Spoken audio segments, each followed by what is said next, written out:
Really, for those of you who have been deceived over and over and over again by the house buying process. Oh my God, I bought my first home. The whole thing has fallen through and it's just not gonna happen. I'm so excited. Oh look, our grass is green. Yeah. I think that couple weeks that we haven't been here and all the... And they finished up the landscaping in the front because it wasn't like that. Yeah, that's true. We're gonna do our own walkthrough. So I'm gonna invite you in to our house. We don't really invite too many people in, but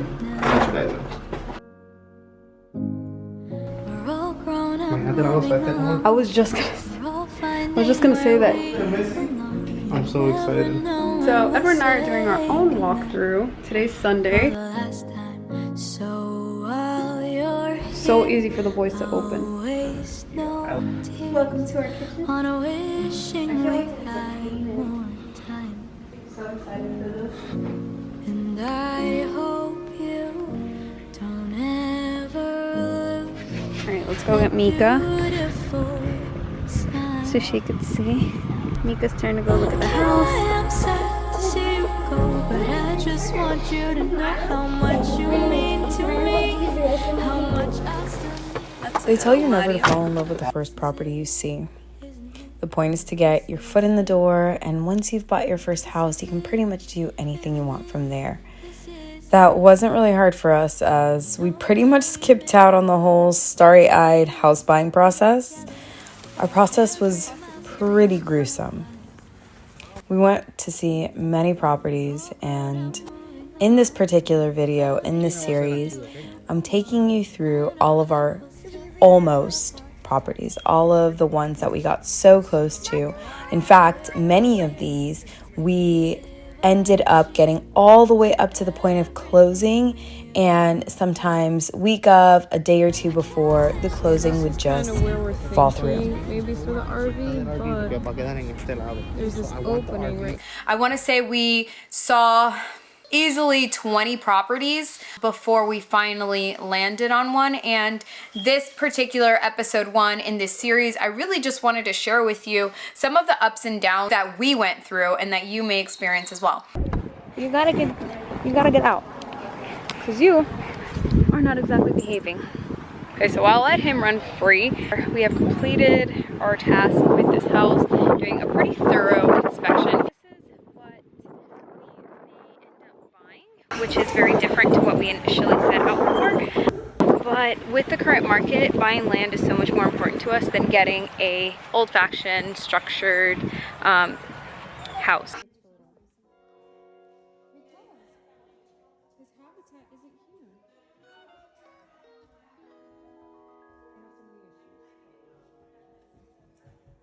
In the end, what we ended up deciding to do is looking at it from the perspective of what are we meant to learn from this. With each property, we were able to better identify what did we like, what didn't we like, what area did we want to be in, what were non-negotiables for us, what was going to work, what wasn't going to work. We really got to the core of what did we want.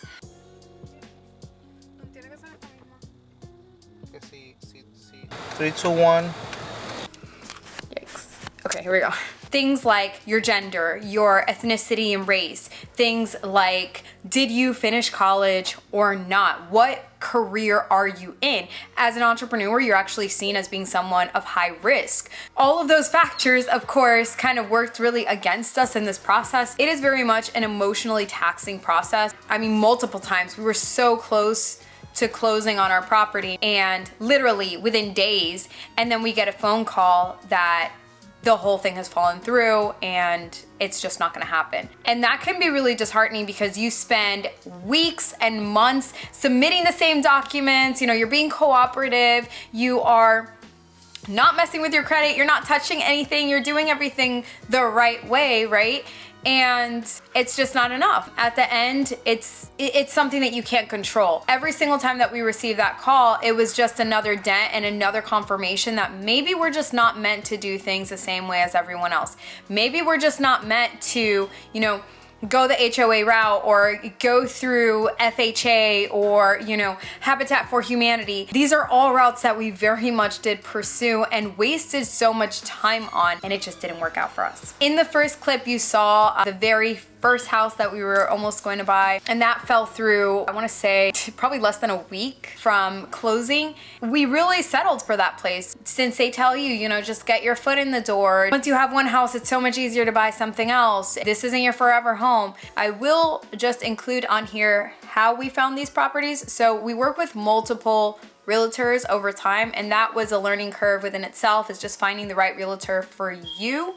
Try out a couple of different people. Don't just go with the first person that you meet. Identify exactly what it is you're looking for in a realtor. Is it open communication? Is it immediate attention? For us, it was really important to have somebody that was bilingual, somebody that was aggressive, somebody that understood that we want what we want. You know, the mindset behind that was really important to us. We are currently studying to be NLP practitioners, so language was really important to us as well. In the end, that's exactly what we got. That's the intention that we set out when we started looking at properties. But some of the ways that we found the land that we were looking for was honestly lots of driving around.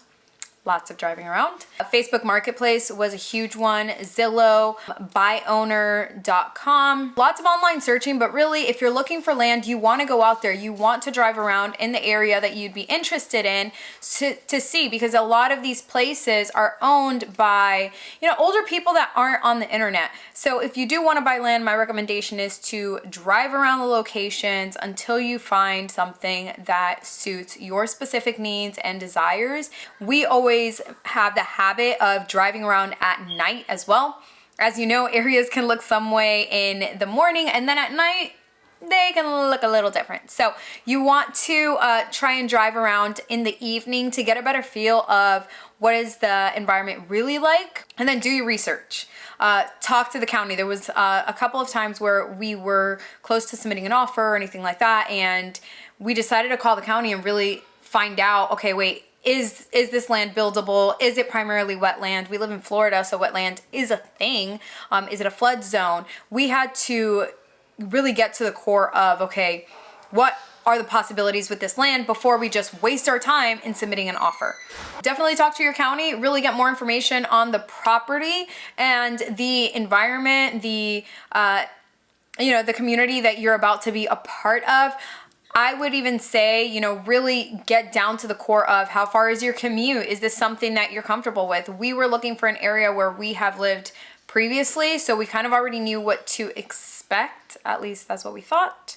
But like I mentioned, I'm going to go more into this in episode 2, where you will see exactly which property we purchased and how everything went really south really freaking quick. Looking back, that was just a detour, and that's really the core messaging that I want you to learn from this video, is that all those almost, they're nothing more than detours and redirections that will take you to exactly where you need to be and straight to exactly what's meant for you. I know this process is not a fairy tale for a lot of us. I know we see YouTube videos about how amazing it is when, you know, you buy your house and you want to go through that whole, oh my God, I bought my first home, the photos and the videos, confetti, right?